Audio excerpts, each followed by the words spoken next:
కాబోయే ఉపాధ్యాయులందరికీ స్వాగతం సుస్వాగతం. ఈరోజు మనం తెలుసుకోబోయేటువంటి విషయం ఏంటంటే, గతంలో జరిగినటువంటి టెట్ పేపర్స్ ఏవైతే ఉన్నాయో అందులో గణితానికి సంబంధించినటువంటి పేపర్స్ మనం విశ్లేషణ గురించి నేర్చుకోబోతున్నాం. ప్రతి క్వశ్చన్ కూడా ఏ విధంగా మనం ఆన్సర్ చేయాలి, నాన్ మ్యాథ్స్ విద్యార్థులు కూడా ఇక్కడ వచ్చేటువంటి పేపర్లో ఎలాంటి టిప్స్ని ఫాలో అయితే మనము ఈజీగా ఆన్సర్ చేయొచ్చు, ఒక క్వశ్చన్కి ఆన్సర్ చేసేటప్పుడు మన ఆలోచన సరళి ఏ విధంగా ఉండాలి అనేటువంటి విషయాన్ని ఈ వీడియోలో మీ ముందుకి తీసుకొస్తున్నాను.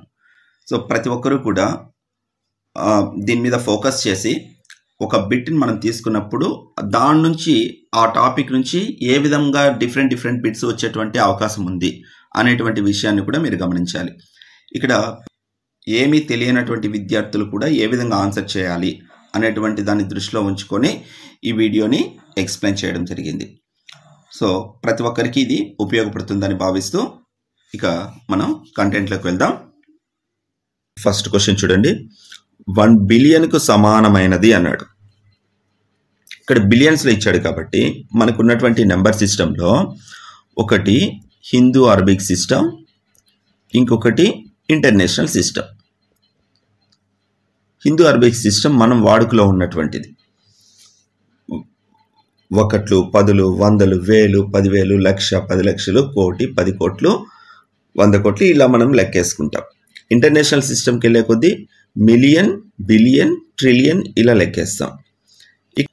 1 బిలియన్కు సమానమైనది అని మిలియన్స్లోనూ ఇచ్చాడు, ల్యాక్స్లోనూ ఇచ్చాడు. అంటే మిలియన్స్ అనేది ఇంటర్నేషనల్ సిస్టమ్కి సంబంధించింది, ల్యాక్స్ అనేది హిందూ అరబిక్ సిస్టమ్కి సంబంధించింది. మీరు ఒకసారి ఆ ఇంటర్నేషనల్ సిస్టమ్ కనుక మీరు గమనించినట్లయితే 1s, 10s, 100s,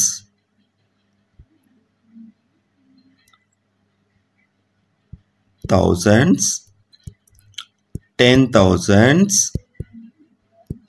100,000s,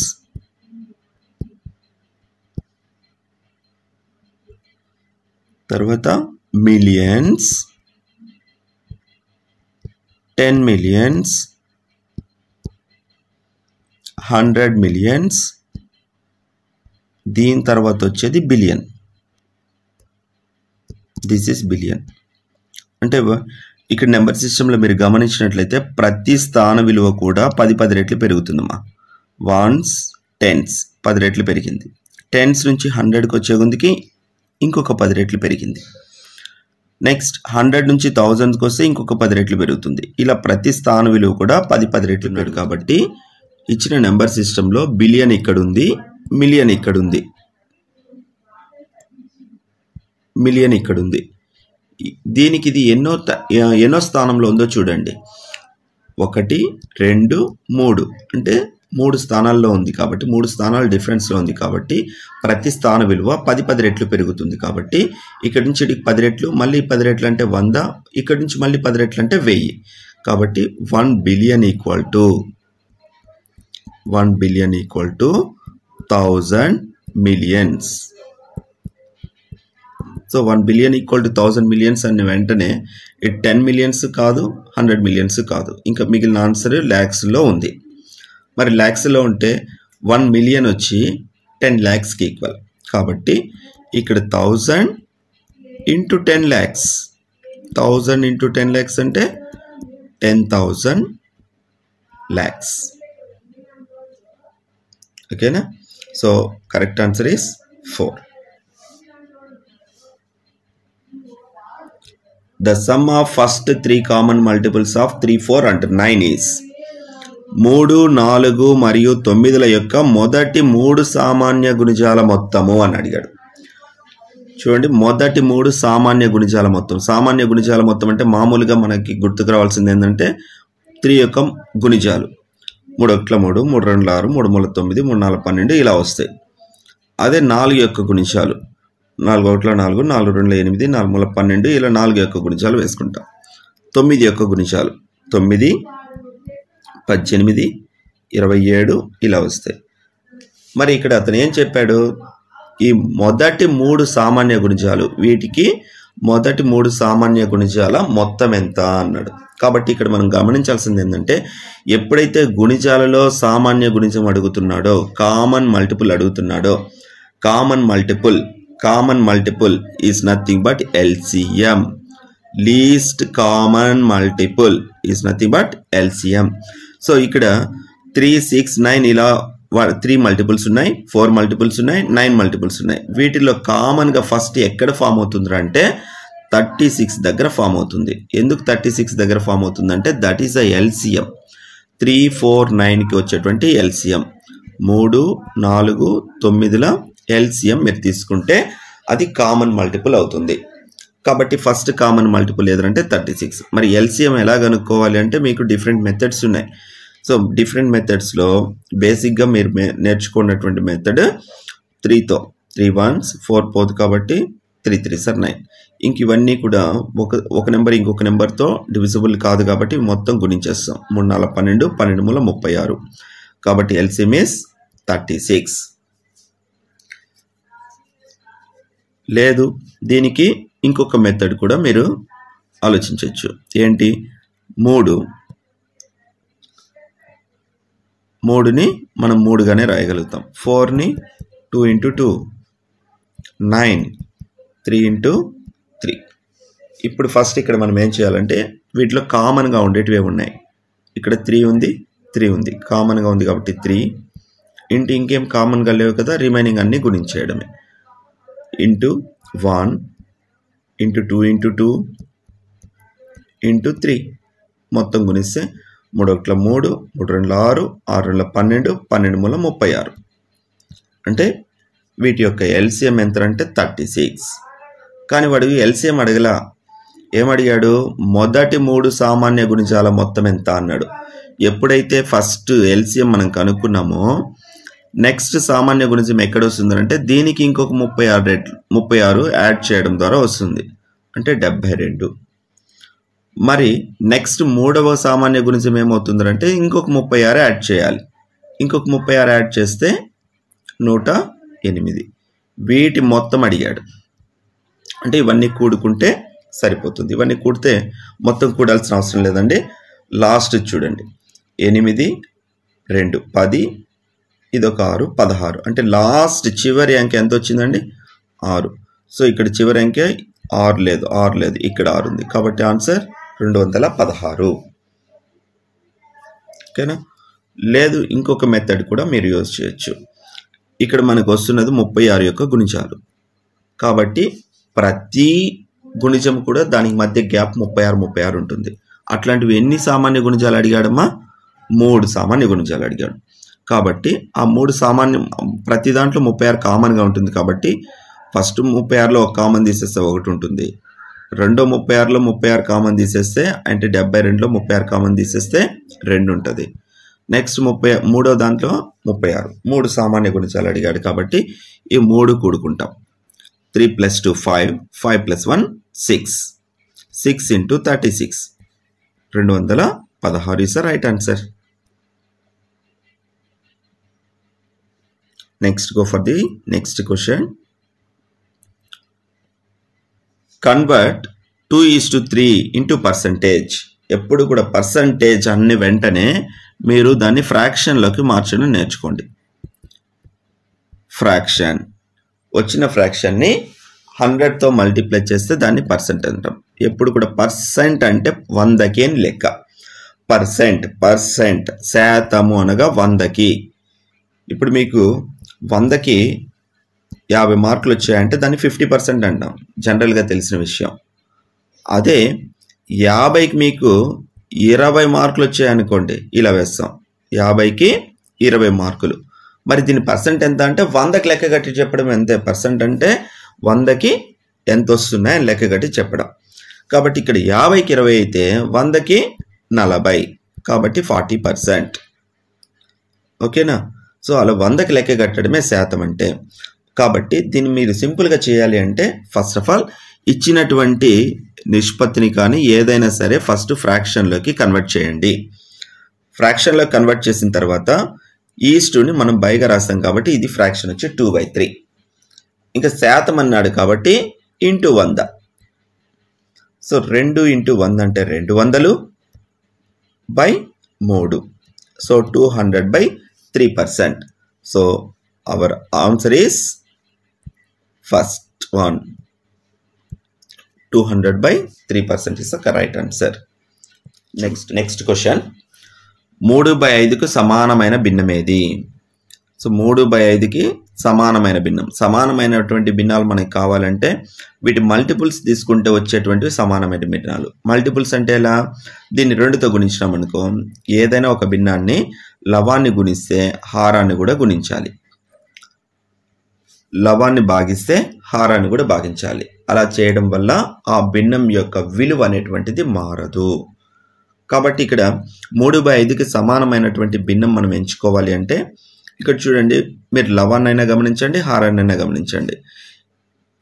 ఇక్కడ లవం గమనించినట్లయితే 9 ఉంది. మనకి ఇచ్చినటువంటి లవంలో ఎంత ఉందంటే 3 ఉంది. అంటే దేంతో గుణించాడమా?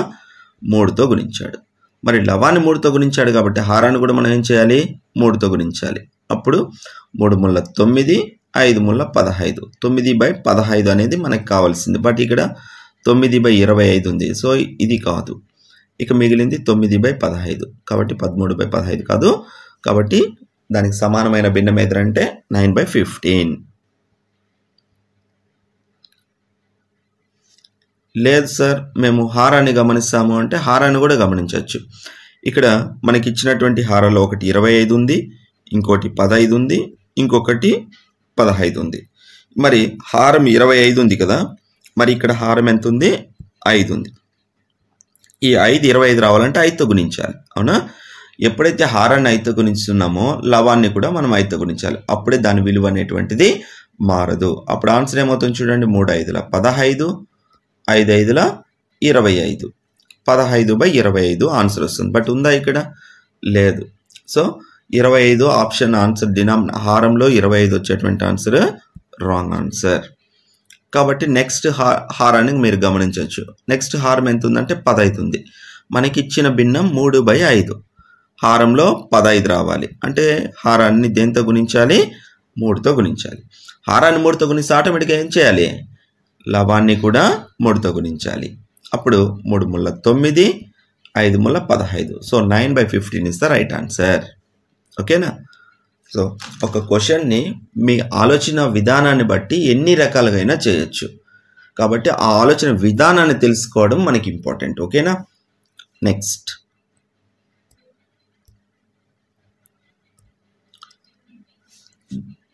the next number in the pattern -62, -37, -12 is dash. -62, -37, -12 క్రమంలో తర్వాత సంఖ్య ఏది? ఇక్కడ చూడండి, ఇట్లాంటి సిరీస్ ఇచ్చినప్పుడు ఫస్ట్ మీరు గమనించాల్సింది ఏంటంటే ఆ సిరీస్ అనేది తగ్గుతూ వస్తుందా పెరుగుతూ వస్తుందా అనేది గమనించాలి. ఇచ్చినటువంటి సిరీస్ తగ్గుతోందా పెరుగుతోందా? ఆ తగ్గే విధానంలో కొంచెం కొంచెం తగ్గుతుందా భారీగా తగ్గుతుందా, లేదా కొంచెం కొంచెం పెరుగుతుందా భారీగా పెరుగుతుందా అనేటువంటి విషయాన్ని మీరు గమనించాలి.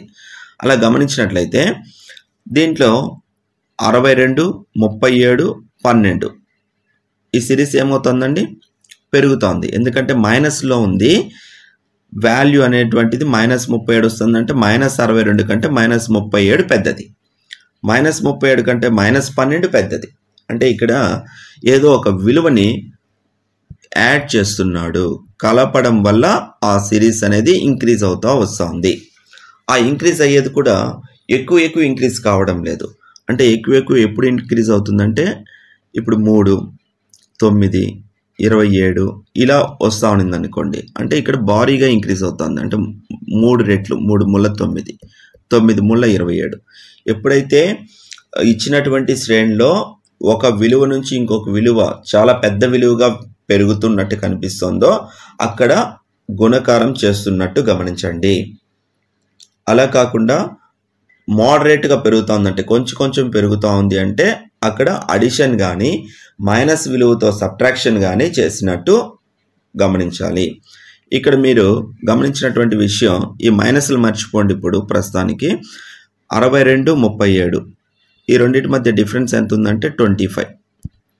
ఈ రెండింటి మధ్య డిఫరెన్స్ చూడండి సేమ్ 25 ఉంది, అవునా? కాబట్టి ఇక్కడ ఏం జరుగుతుందంటే 60 మైనస్ 62కి ప్లస్ 25ని కలపడం వల్ల మైనస్ 37 వచ్చింది. ఈ మైనస్ 37కి మళ్ళా ప్లస్ 25 కలపడం వల్ల మైనస్ 12 వచ్చింది. కాబట్టి నెక్స్ట్ నెంబర్ మనకి కావాలంటే మళ్ళీ సేమ్ ప్రాసెస్ మనం చేయాలి, ప్లస్ 25ని యాడ్ చేయాలి. సో -12 ప్లస్ 25 ఆపోజిట్ సైన్స్ కదండి, తీసేయాలి. 25లో 12 తీసేస్తే 13, పెద్ద నెంబర్కి ప్లస్ కాబట్టి plus 13 is answer. Next question చూడండి, 20 టన్నుల ఇనుము ఖరీదు 6 లక్షలైనా 560 కేజీల ఇనుము ఖరీదు ఎంత? ఇది క్వశ్చన్ అండి. ఈ క్వశ్చన్కి మనం పెద్ద పెద్ద క్యాలిక్యులేషన్స్ అవసరం లేదు. చూడండి 20 టన్నుల కాస్ట్ 6 lakhs. 1 టన్ను ఎంతో కనుక్కుందాం ఫస్ట్. 1 టన్ను అంటే 20 టన్నులు 6 లక్షలు కాబట్టి 1 టన్ను కావాలంటే మనం డివైడ్ చేయాలి. ఎప్పుడు కూడా గుర్తుపెట్టుకోండి, ఎక్కువ విలువ ఇచ్చేసి ఒకదాని విలువ అడుగుతున్నాడంటే మనం డివిజన్ చేయాలి. అదే ఒక్కదాని కాస్ట్ వాడు ఇచ్చేసి ఎక్కువ వాటిని అడుగుతున్నాడంటే మల్టిప్లికేషన్ చేయాలి. ఇది మీరు గుర్తుపెట్టుకోండి. ఎప్పుడు కూడా ఎక్కువ వాటి విలువ ఇచ్చేసి ఒకదాని విలువ అడుగుతుంటే భాగించాల. ఒకదాని విలువ వాడు ఇచ్చేసి ఎక్కువ వాటి విలువ అడుగుతున్నాడంటే గుణకారం చేయాలి. ఓకేనా? ఇక్కడ 1 టన్ కాస్ట్ కనుక్కుందాం. 20 టన్నులు ఇచ్చాడంటే ఎక్కువ టన్నుల విలువ ఇచ్చేసాడు. 1 టన్ను విలువ మనం కనుక్కుందాం అంటే భాగారం చేయాలి. అంటే 6 lakhs by 20. 0 0 క్యాన్సిల్, 2 1ల చూస్తానే తెలిసిపోతుంది కదండి, 2 3 6, ఇంకా 4 జీరోలు ఉన్నాయి. అంటే 1 టన్ను కాస్ట్ ఎంత అంటే 30,000. ఓకేనా? ఇక్కడ మనకు అడిగినటువంటి క్వశ్చన్ ఏంటంటే 560 కేజీలు అన్నాడు. అంటే అది 1 టన్ను కంటే ఎక్కువ తక్కువ అండి? తక్కువ. కాబట్టి 1 టన్ అనేటువంటిది 560 అనేటువంటిది 1 టన్ను కంటే తక్కువ. 1 టన్ అనేటువంటిది 30,000 రూపాయలు. కాబట్టి 1 టన్ను కంటే తక్కువ అంటే మనకు వచ్చేటువంటి ఆన్సర్ కూడా ఎంత ఉండాలండి? 30,000 కంటే తక్కువ ఉండాలి. సో ఇక్కడ మీరు గమనించినట్టయితే ఫస్ట్ ఆప్షన్ 30,000 కంటే ఎక్కువ. So wrong answer. ఇది 30,000 కంటే ఎక్కువ, రాంగ్ ఆన్సర్. ఇది 30,000 కంటే ఎక్కువ, రాంగ్ ఆన్సర్. కాబట్టి right answer is 3 is the right answer. ఇంక మనకి ఇక్కడ క్యాలిక్యులేషన్స్ ఏం చేయట్లేదండి, జస్ట్ లాజిక్ అప్లై చేస్తున్నాం అంతే. 20 టన్నులు 6 లక్షలు, 1 టన్ను 30,000, 560 కేజీలు అడిగాడు అంటే 1 టన్ను కంటే తక్కువ. కాబట్టి మనకు వచ్చే ఆన్సర్ కూడా 30,000 కంటే తక్కువ ఉండాలి. ఇక్కడ అతను ఇచ్చినటువంటి 4 ఆప్షన్లు మీరు గమనించినట్లయితే ఆ 30,000 కంటే తక్కువ ఉన్నది ఒకే ఒక option, that is 16,800. No calculations. Okay, next చూడండి. A lorry requires 54 liters of diesel to travel a distance of 297 kilometers. Then the diesel requires to travel the distance of 550 kilometers is in liters అన్నాడు. ఒక lorry 297 కిలోమీటర్లు ప్రయాణించడానికి కావాల్సినటువంటి diesel ఎంత అంటే 54 లీటర్లు కావాలంటండి. అయితే 550 కిలోమీటర్ల దూరం ప్రయాణించడానికి కావాల్సినటువంటి డీజిల్ ఎంత? ఇది క్వశ్చన్. ఇక్కడ మనం క్యాలిక్యులేషన్ కూడా అవసరం లేదండి. చూడండి, ఇది 300, ఇది 550, అంటే దాదాపు డబుల్ అయిందా? 300 550 దాదాపు డబుల్ అయింది. అంటే కావాల్సిన లీటర్లు కూడా దాదాపు డబుల్ అవ్వాలా? సో దాదాపు డబుల్ అవ్వాలంటే 54 డబుల్ అంటే 108, అంటే 100కి దగ్గరలో మనకి రావాలి. అది ఎంత అనేది తెలియదు. ఓకేనా? అది 96 97 లేకపోతే 108 110 మనకు తెలియదు. బట్ ఇది నియర్కి డబుల్ కంటే కొంచెం తక్కువ ఉంది. దీన్ని డబుల్ చేయడం అంటే 300 అనుకుంటున్నాం, దాన్ని డబుల్ చేస్తే 600, దానికి తక్కువలో ఉంది. కాబట్టి ఈ 54ని డబుల్ చేస్తే 108, అంటే మన ఆన్సర్ వచ్చి 108 కంటే తక్కువ రావాలి. ఓకేనా? నెక్స్ట్ 294 లీటర్లకి అవసరమయ్యే డీజిల్ అంటే 54. ఇక్కడ వచ్చేటువంటి కిలోమీటర్లు దానికంటే ఎక్కువ వస్తుంది కాబట్టి 54 కంటే ఎక్కువ ఉండాలి. అంటే మన ఆన్సర్ ఏంటి? 108 కంటే తక్కువ ఉండాలి, 54 కంటే ఎక్కువ ఉండాలి. ఆప్షన్స్ చూడండి. ఇది 50 కంటే తక్కువ, 50 కంటే తక్కువ, 50 కంటే తక్కువ. 1 is the right answer. ఓకేనా? Next question. The interest on 12,000 rupees for 1 month at the rate of 10% per annum is అన్నాడు. 12,000కు సంవత్సరానికి 10% వడ్డీ రేటు చొప్పున ఒక నెలకు అయ్యే వడ్డీ ఎంత? ఇక్కడ 12,000 రూపాయలు అసలండి, 10% వడ్డీ రేటు అంటే సంవత్సరానికి 10% వడ్డీ రేటు. అయితే ఒక నెలకి అయ్యే వడ్డీ అడిగాడు, మొత్తం అడగలేదండి, వడ్డీ అడిగాడు. ఇక్కడ మీరు గమనించాల్సింది వడ్డీ అడిగాడా మొత్తం అడిగాడా అనే దాని మీద క్లారిటీగా ఉండాలి. ఎందుకంటే ఇచ్చినటువంటి క్వశ్చన్స్లో కన్ఫ్యూజ్ అయ్యేటువంటి అవకాశం ఉంటుంది. సింపుల్ క్వశ్చన్ కదా అని చెప్పేసి ఆ వడ్డీ అనేటుకొని మొత్తాన్ని ఆన్సర్ చేయొచ్చు, లేదా మొత్తం అనుకొని వడ్డీని ఆన్సర్ చేయొచ్చు. కాబట్టి ఈ క్వశ్చన్ మీద క్లారిటీగా ఉండండి. అయ్యేటువంటి వడ్డీ అడిగాడు. వడ్డీ ఎప్పుడు కూడా 12,000 దాటదు కదండి 1% ఒక నెలలో అంటే. కాబట్టి అందులో కూడా 10% అంటున్నాడు.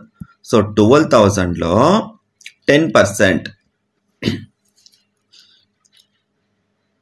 12,000లో 10% చూడండి. 12,000 ఆ లో తీసేసి ఇంటూ పెట్టండి, 10% కాబట్టి by 100.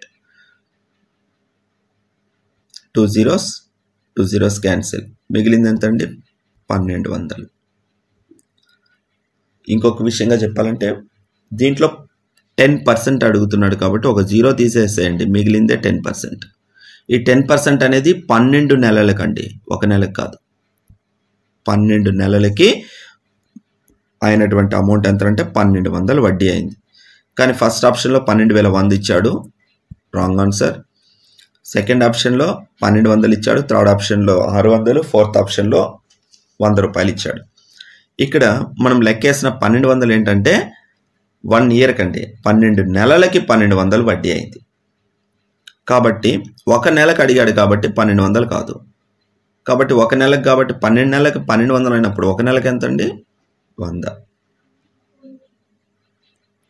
Next question. A triangle shaped instrument in the geometry box is. మన జామెట్రీ బాక్స్లో ట్రయాంగిల్ షేప్లో ఉన్నటువంటి ఇన్స్ట్రుమెంట్ ఏంటి? ప్రొట్రాక్టర్. ప్రొట్రాక్టర్ అనేది ఏంటి? మనకి కోణమానిని అంటే కోణాన్ని కొలవడానికి యూజ్ చేసేది. కోణాలన్నీ ఉంటాయి, ఇలా ఉంటుంది ఈ షేప్లో. ఇది ట్రయాంగిల్ షేప్ కాదు. ఇక్కడ 0 డిగ్రీ, 10 డిగ్రీ, 20, 90 ఇట్లా ఉంటుంది.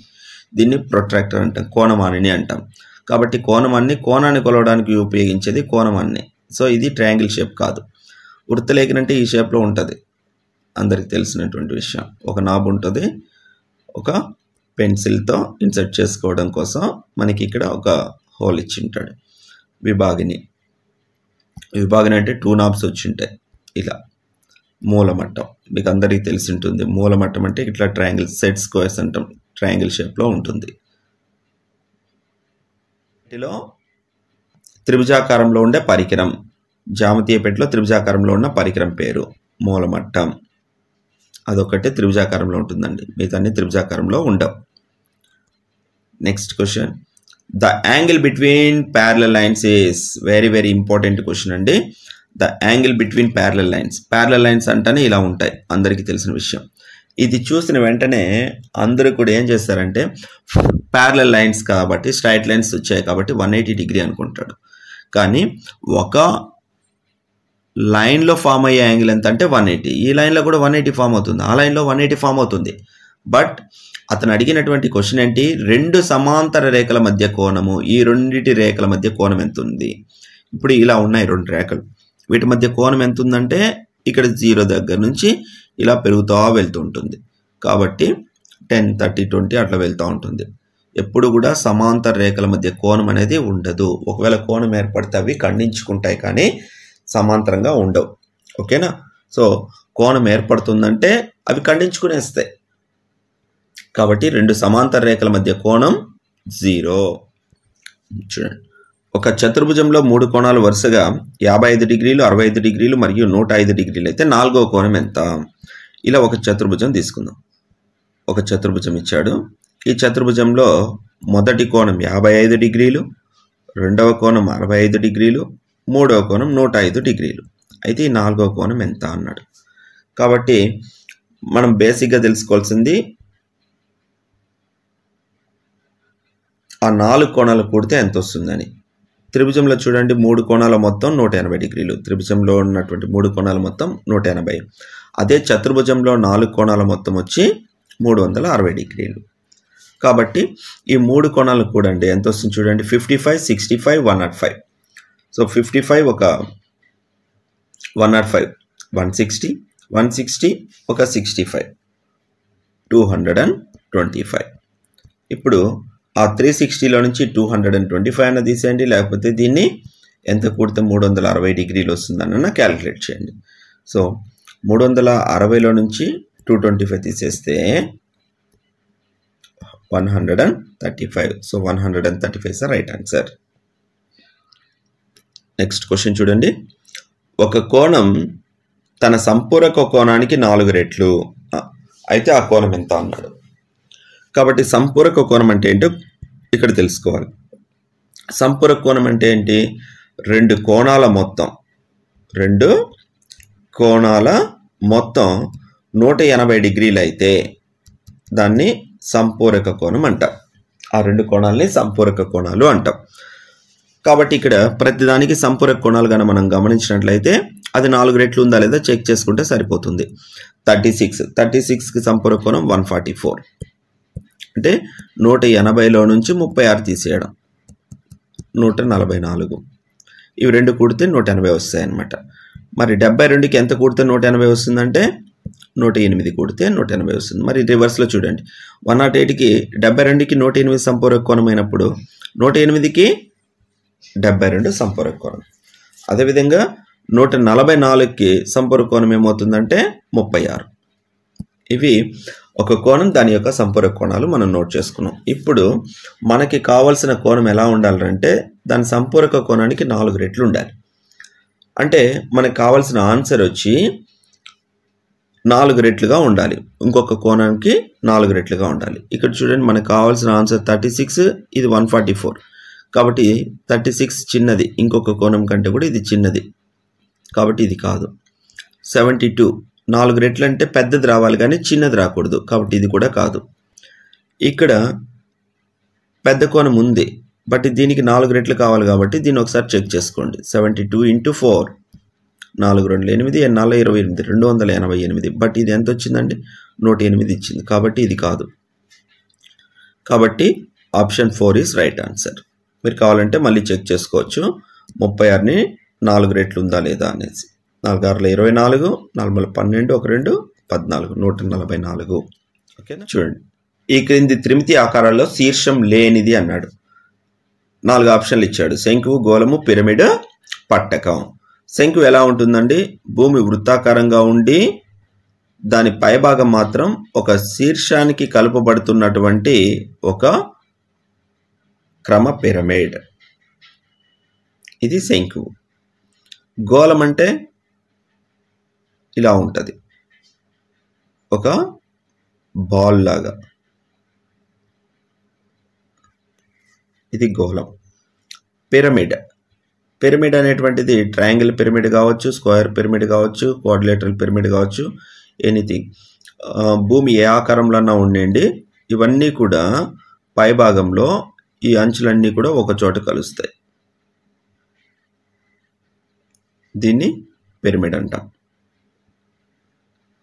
నెక్స్ట్ పట్టకం అంటే ఏ షేప్ అయినా తీసుకోవచ్చు. భూమి గన మనకి దీర్ఘచతురస్రాకారంలో ఉండింది అనుకోండి, పైభాగం దీర్ఘచతురస్రాకారం, ఇలాంటిది పట్టకం. సో పట్టకానికి కానీ శీర్షాలు ఉంటాయి, శంకుకి శీర్షాలు ఉంటాయి, పిరమిడ్కి శీర్షాలు ఉంటాయి. ఇక్కడ శీర్షాలు లేనిది ఇవి శీర్షం అండి. ఇది శీర్షం అంటే 2 అంచులు ఒక చోట కలిస్తే మనకి శీర్షం అనేది ఏర్పడుతుంది. ఇలా ఎక్కడైతే 2 అంచులు ఏర్పడతాయో అక్కడ మనకి శీర్షం అనేటువంటిది ఏర్పడుతుంది. 2 అంచులు కలిసేటువంటి బిందువే శీర్షం. కాబట్టి శంకుకి శీర్షం ఉంటుంది, పిరమిడ్కి శీర్షం ఉంటుంది, పట్టకానికి శీర్షాలు ఉంటాయి. దీనికైతే ఇవన్నీ శీర్షాలు. సో శీర్షం లేనిది గోళం. ఓకే, నెక్స్ట్ క్వశ్చన్ చూద్దాం. If 3/13 into 3/13 whole power minus 2 into 3/13 whole power minus 9 is equal to 3/13 whole power 2x plus 1, then the value of x is అన్నాడు.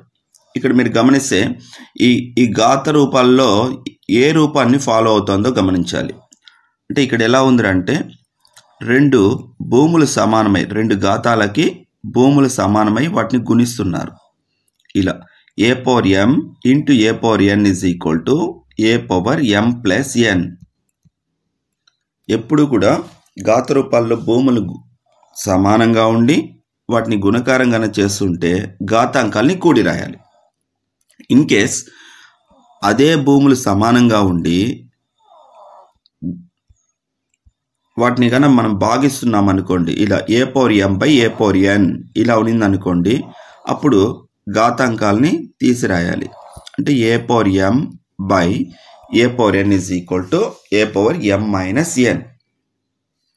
ఇక్కడ చూడండి, ఇచ్చినటువంటి దాంట్లో ఎడం వైపు భూములు సమానంగా ఉన్నాయి 3/13. వాటిని ఏం చేస్తున్నామంటే గుణిస్తున్నాం, కాబట్టి ఘాతాంకాల్ని కూడి రాయాలి. సో ఇక్కడ ఘాతాంకాలను కూడి రాస్తే ఒకే భూమి రాస్తున్నాను 3/13, ఘాతాంకాలను కూడి రాస్తే -2 -9.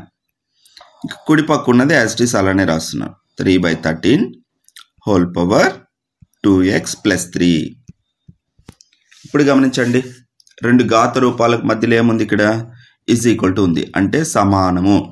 ఎప్పుడు రెండు ఘాత రూపాలు సమానం అవుతాయంటే వాటి భూములు సమానం అవ్వాలా, ఘాతాంకాలు సమానం అవ్వాలి. అలాంటప్పుడు మాత్రమే ఆ రెండు ఘాత రూపాలు సమానం అవుతాయి. కాబట్టి ఇక్కడ భూములు సమానంగా ఉన్నాయి కాబట్టి ఘాతాంకాల్ని సమానం చేసుకుందాం. ఇక్కడ -2 -9 ఒకే గుర్తులు ఉన్నాయి కాబట్టి కూడుకున్నాను. -11 is equal to 2x plus 1. దీని నుంచి మనకి x కావాలి కాబట్టి ఫస్ట్ ఈ +1ని ఎడమవైపు తీసుకొస్తే -1 అవుతుంది. So -11 -1 is equal to 2x. ఇప్పుడు మళ్ళీ ఒకే గుర్తులు వచ్చినా చూడండి, 11కి మైనస్ ఉంది, 1కి మైనస్ ఉంది, రెండిటికి మైనస్ గుర్తులు ఉన్నాయి కాబట్టి ఇక్కడ మనం కూడాలి. రెండిటికి ఒకే రకమైన గుర్తులు వస్తాయి, రెండు ప్లస్లు వచ్చినా రెండు మైనస్లు వచ్చినా యాడ్ చేయాలి. ఆపోజిట్ సైన్స్ అంటే ఒక ప్లస్ ఒక మైనస్ వచ్చింది అనుకోండి, లేదా మైనస్ ప్లస్ వచ్చింది అనుకోండి, ఇటువంటి సందర్భంలో సబ్ట్రాక్షన్ చేయాలి. సో ఇక్కడ ఇవి రెండు యాడ్ చేస్తే -12 is equal to 2x. 2x అనేది -12కి సమానం. మరి x కావాలంటే ఈ రెండు గుణిస్తుంది, ఈ పక్క వస్తే భాగిస్తుంది. So x is equal to -12/2. So 2 1 2 6 కాబట్టి final answer -6. So -6 is the correct answer. ఓకేనా. నెక్స్ట్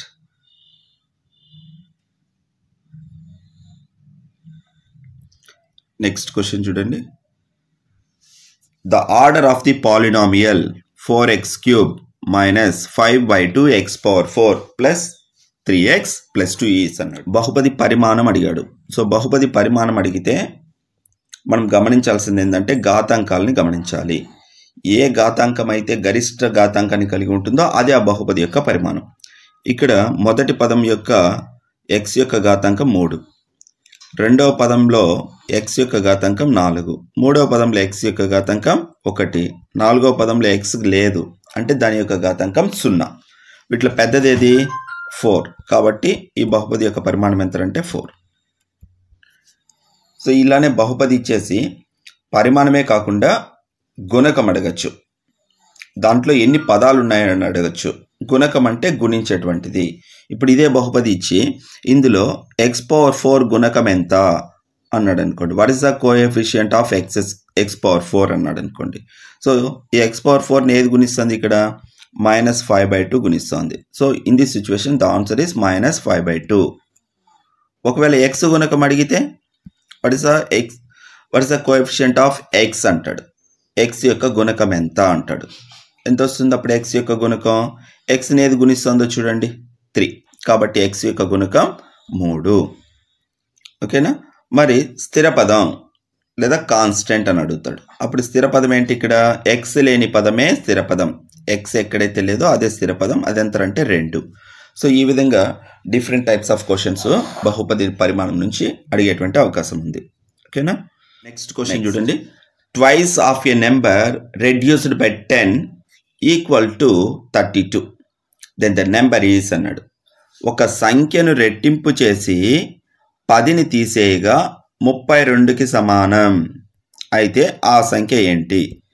ఇక్కడ ఏదో ఒక సంఖ్యని రెట్టింపు చేస్తున్నాడండి. రెట్టింపు అంటే డబుల్ చేయడం. రెట్టింపు చేసి దాంట్లో నుంచి ఎంత తీసేస్తున్నాడు?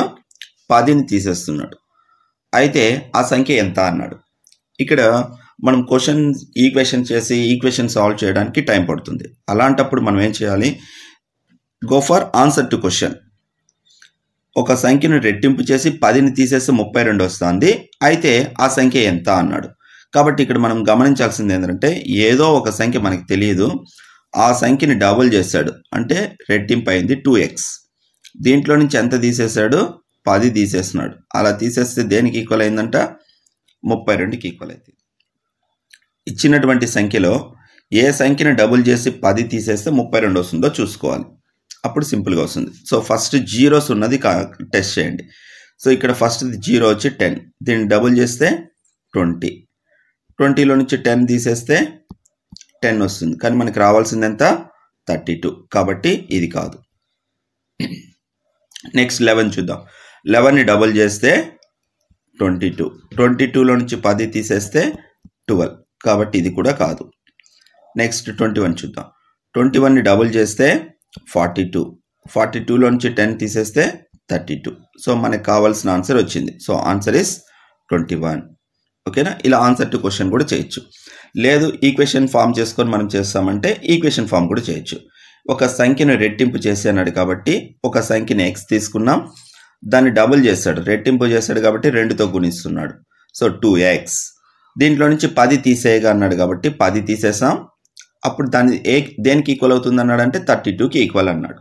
కాబట్టి ఈక్వల్ టు 32. ఇప్పుడు ఇది ఒక లీనియర్ ఈక్వేషన్ వచ్చిందండి.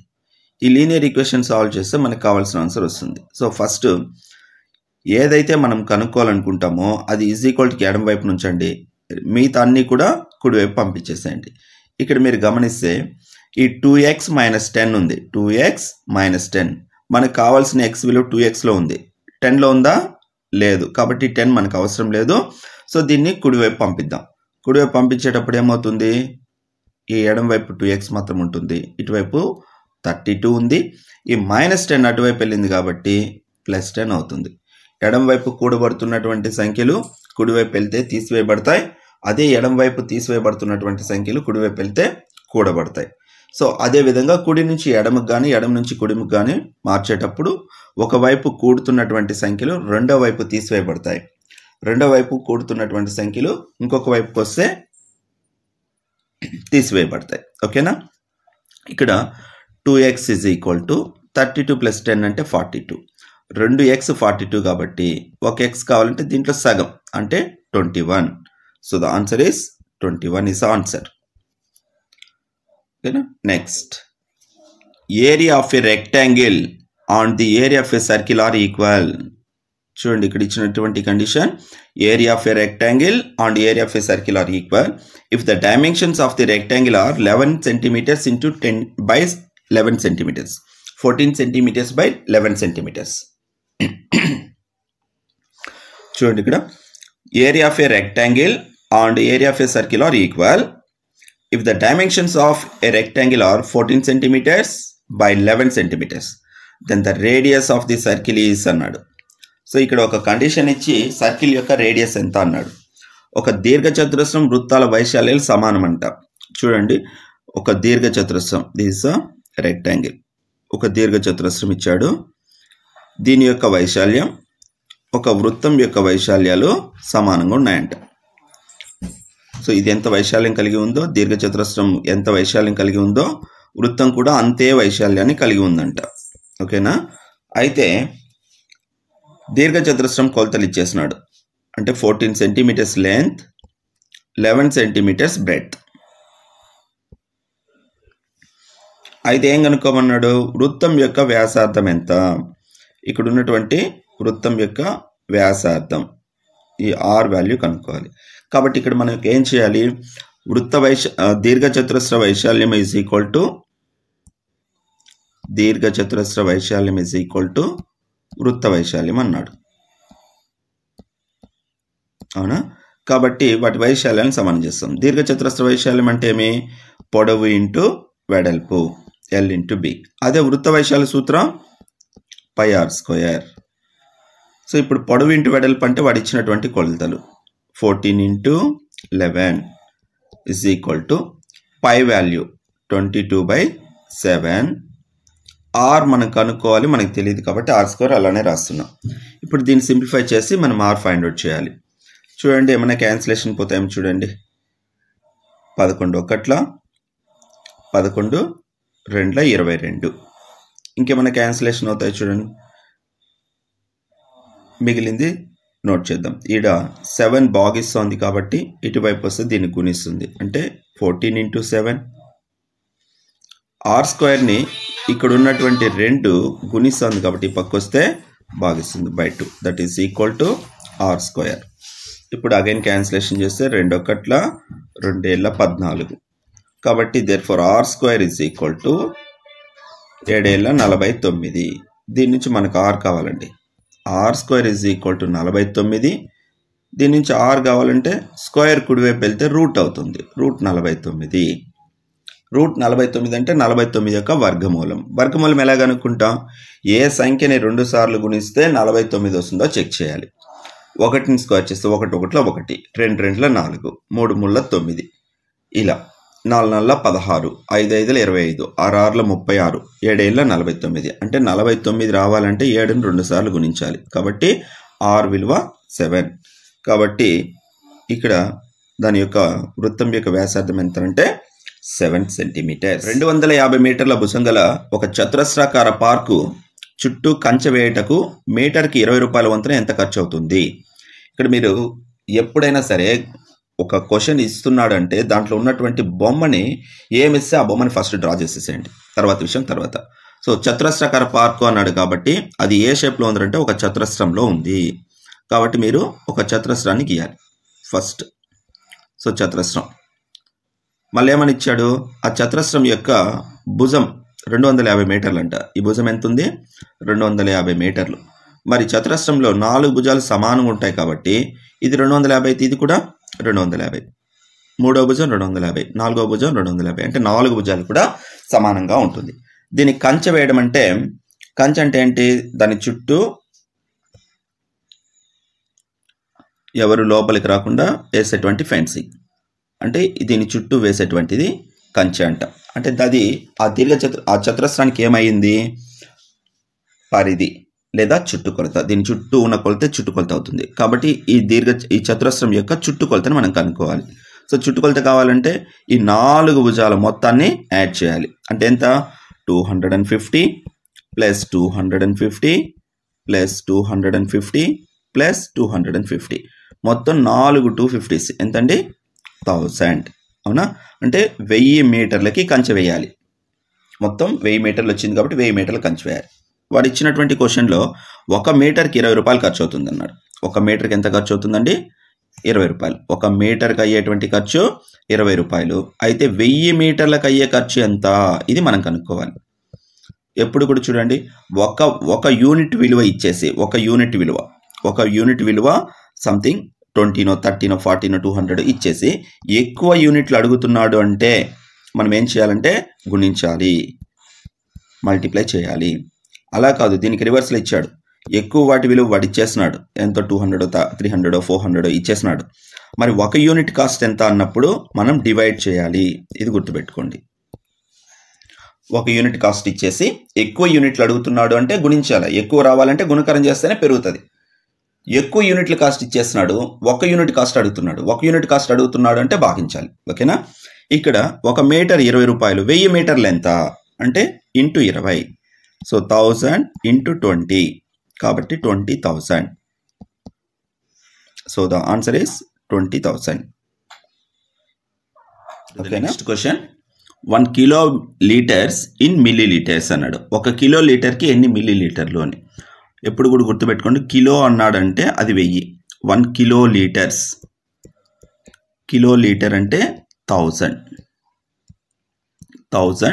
లీటర్స్. 1 కిలో లీటర్కి 1000 లీటర్స్. కానీ ఇక్కడ వాడు ఏమడిగాడంటే మిల్లీ లీటర్స్లో అడుగుతున్నాడు. కాబట్టి ఈ లీటర్స్ మళ్ళీ మనం ఏం చేయాలంటే మిల్లీ లీటర్స్లోకి మార్చాలి. సో 1000 ఇంటూ 1 లీటర్కి ఎన్ని మిల్లీ లీటర్లు, again 1000 milli litres. 1 litre equal to 1000 milli litres. కాబట్టి ఇక్కడ 1 లీటర్ని మిల్లీ లీటర్లో కన్వర్ట్ చేయాలంటే అగైన్ ఇంటూ 1000. So 1000 ml. కాబట్టి ఇవి రెండు గుణిస్తే ఎంత వస్తుంది చూడండి. మొత్తం 7 ఒక 3 సున్నాలు, 7 ఒక 3 సున్నాలు, మొత్తం 6 సున్నాలు. సో ఇన్ని మిల్లీ లీటర్స్. సో టోటల్గా 10 లక్షల మిల్లీ లీటర్స్. ఓకేనా. So 1 kilolitre equal to 10 lakhs మిల్లీ లీటర్స్కి ఈక్వల్. నెక్స్ట్ క్వశ్చన్ చూడండి. Neeraja studies from 7 PM to 8:15 PM. Then the time allotted for his studies in minutes అన్నాడు. నీరజ 7 గంటల నుండి 8 గంటల 15 నిమిషాల వరకు చదివిన ఆమె చదవడానికి కేటాయించిన సమయం నిమిషాలలో అడిగాడు. సో ఇక్కడ మొత్తం మీద ఆమె ఎన్ని గంటలు చదివిందంటే మనకి చూసానే 7 నుంచి 8 ఇంకాలు 8:15 అంటే 8 గంటల 15 నిమిషాలు. అంటే 7 నుంచి 8కి 1 అవర్, మళ్ళా 15 minutes. సో 1 అవర్కి ఎన్ని నిమిషాలండి? 60 minutes. ఇది ఒక 15 minutes. టోటల్గా ఆమె చదివింది ఎన్ని నిమిషాలంటే 75 minutes.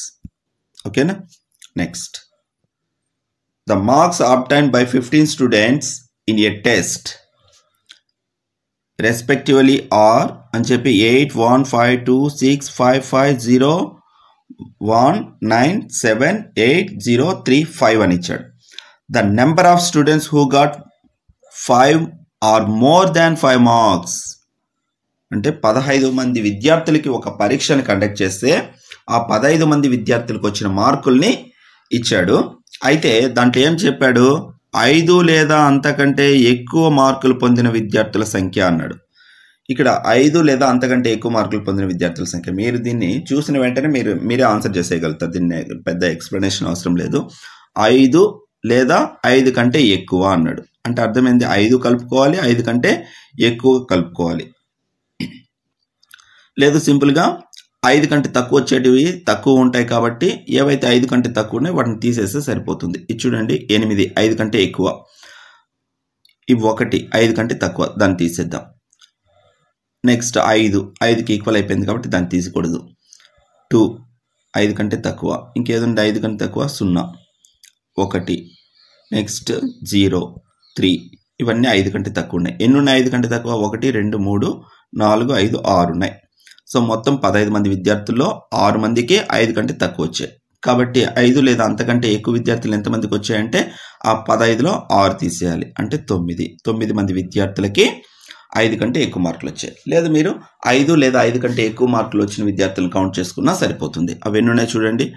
8 అంటే 8 1 5 1 1 2 3 4 5 6 7 8 and 9. ఓకేనా. Next, the tally marks that represent 9 is 9ను ప్రతిపాదించే గణన చిహ్నము. గణన చిహ్నాలు ఎప్పుడు కూడా మనం రాసేటప్పుడు గుర్తుపెట్టుకోండి, టాలీ మార్క్స్ వేసేటప్పుడు మనం డేటా హ్యాండ్లింగ్లో టాలీ మార్క్స్ వేస్తాం. ఒక గ్రూప్లో లేదా ఒక తరగతిలో ఎంతమంది వస్తున్నారని తెలియజేసేదే దాని యొక్క ఫ్రీక్వెన్సీ అంటాం. సో ఆ ఫ్రీక్వెన్సీని లేదా పౌనఃపున్యాన్ని మనం గుర్తించేటప్పుడు ఆ తరగతికి ఎంతమంది వస్తున్నారో మార్క్ చేస్తాం. అలా మార్క్ చేసేటువంటి వాటిని గణన చిహ్నాలు అంటాం. గణన చిహ్నాలు గుర్తించేటప్పుడు ఎప్పుడు కూడా 1 2 3 4 ఇలా వచ్చిన తర్వాత 5th దాన్ని ఇలా క్రాస్ చేయాలి. అప్పుడు మనము ఫైనల్ కౌంట్ చేసేటప్పుడు ఒక కంక్లూషన్లో ఇలా క్రాస్ చేస్తే 5 క్వాంటిటీ అక్కడ ఉంది అని ఒక రిప్రజెంటేషన్ కోసం దాన్ని మనం యూజ్ చేస్తాం. కాబట్టి ఇక్కడ మీరు కౌంట్ చేసేటప్పుడు 9 ఎక్కడ ఈక్వల్గా ఉందో చూడండి. ఈ ఫస్ట్ దాంట్లో ఇది 5, ఇది 3, టోటల్గా 8. ఇది గణన చిహ్నాలు చేసేటప్పుడు 5కి క్యాన్సిల్ చేయాలి. బట్ ఇక్కడ ఎక్కడ కానీ క్రాస్ లేదు. సో ఈ ఆన్సర్ని వెళ్ళకండి. ఒకవేళ 9 ఇచ్చినా కానీ అక్కడికి వెళ్ళకండి. నెక్స్ట్ ఇది 5, ఇది 4, మొత్తం 9. కాబట్టి ఇది 10. కాబట్టి 9ని చూపించేటువంటి గణన చిహ్నం ఏదంటే థర్డ్ ఆప్షన్. నెక్స్ట్ క్వశ్చన్ చూడండి. The length of the class interval 125 to 150, 150 to 175, 175 to 200 is అన్నాడు. Length of the class. So చూడండి 125 to 150, 150 to 175, 175 to 200 ఇలా ఉంది. లెంత్ ఆఫ్ ది క్లాస్ అంటే మీరు 2 వరుస దిగువ అవధిలో తేడా కానీ 2 వరుస ఎగువ అవధిలో తేడా కానీ తీసుకుంటే ఆ తరగతి యొక్క పొడవు తెలుస్తుంది. సో ఇక్కడ ఆ డిఫరెన్స్ చూడండి. 150లో నుంచి 120 తీసేస్తే 25. ఏవైనా వరుసవి తీసుకోవచ్చు. 175లో నుంచి 150 తీసేస్తే వచ్చేది 25. కాబట్టి ఇక్కడ మనకి 2 వరుస తరగతులు ఏవైతే ఉన్నాయో ఆ 2 వరుస తరగతుల దిగువ అవధిలో తేడానా తీసుకోవచ్చు, లేదా ఎగువ అవధిలో ఉంచినటువంటి తేడానైనా తీసుకోవచ్చు. కాబట్టి ఆ తరగతి అంతరం ఎంత ఉందంటే 25. తుషార్ ఒక కేకులో 5 భాగాలలో 3 భాగాలు 5 భాగాల్లో 3 భాగాలు తినినా మిగిలిన భాగం యొక్క భిన్న రూపం ఎంత అన్నాడు. సో ఒక కేక్ ఇలా ఉందనుకుందాం. ఈ కేక్లో మొత్తం ఎన్ని భాగాలు చేస్తారంట? 5 పార్ట్స్. ఇలా 1 2 3 4 5 పార్ట్స్ చేస్తాడు. ఈ 5 పార్ట్స్లో అతను ఎన్ని పార్ట్స్ తినేసాడు? 3 పార్ట్స్ తినేసాడు. ఇది first part, second part, third part, ఇలా 3 పార్ట్స్ తినేసాడు. మిగిలినవి ఎన్ని భాగాలు ఉన్నాయి? ఇక్కడ 2 పార్ట్స్ ఉన్నాయి. మొత్తం ఎన్నిటికి 2 పార్ట్స్ మిగిలినాయి? 5కి 2 పార్ట్స్ మిగిలినాయి. కాబట్టి మిగిలిన దాని యొక్క భిన్న రూపం ఎంత అంటే 2/5. ఓకేనా? సో ఈ విధంగా మనకి ప్రతి బిట్ను కూడా అనాలిసిస్ చేసేటప్పుడు ఆ క్వశ్చన్లో ఫస్ట్ ఆఫ్ ఆల్ ఏమి ఇచ్చాడు, మనం ఏం కనుక్కోవాలి, రిజల్ట్ ఏం అడుగుతున్నాడు అనేటువంటిది మీరు గమనించండి. కొన్ని క్వశ్చన్స్ ఆన్సర్ టు క్వశ్చన్ వెళ్తే ఈజీగా ఉంటాయి. కొన్ని క్వశ్చన్స్ జస్ట్ ఆ క్వశ్చన్ని విశ్లేషణ చేసి ప్రాక్టీస్ చేయడం ద్వారా ఈజీగా వస్తాయి. ఎప్పుడు కూడా గుర్తుపెట్టుకోండి, క్వశ్చన్ మనం చూసిన వెంటనే, క్వశ్చన్ చదివిన వెంటనే దాని యొక్క అనాలిసిస్ సగం పార్ట్ వరకు మైండ్లోనే క్యాలిక్యులేషన్స్ జరిగేటట్లే ఉంటాయి బిట్స్. రిమైనింగ్ 50%లో 25% పెన్ పేపర్ యూజ్ చేయొచ్చు. రిమైనింగ్ 25% మనం 4 ఆప్షన్ల నుంచి ఎలిమినేట్ చేసేటట్లు ఆప్షన్స్ ఉంటాయి. కాబట్టి మీరు ప్రాక్టీస్ చేశారనుకోండి, ఎక్కువ ప్రాక్టీస్ చేస్తే 50% మైండ్ క్యాలిక్యులేషన్ చేయొచ్చు, 25% పెన్ పేపర్ యూజ్ చేయొచ్చు, రిమైనింగ్ 25% ఆప్షన్ నుంచి ఎలిమినేట్ చేయొచ్చు. So this is a way to answer the mathematical questions for all the competitive exam, not only for the TET, for all the competitive exams. You can easily answer each and every questions. Have a nice day and prepare well and get good marks. Thank you one and all. Please subscribe Infinite Maths.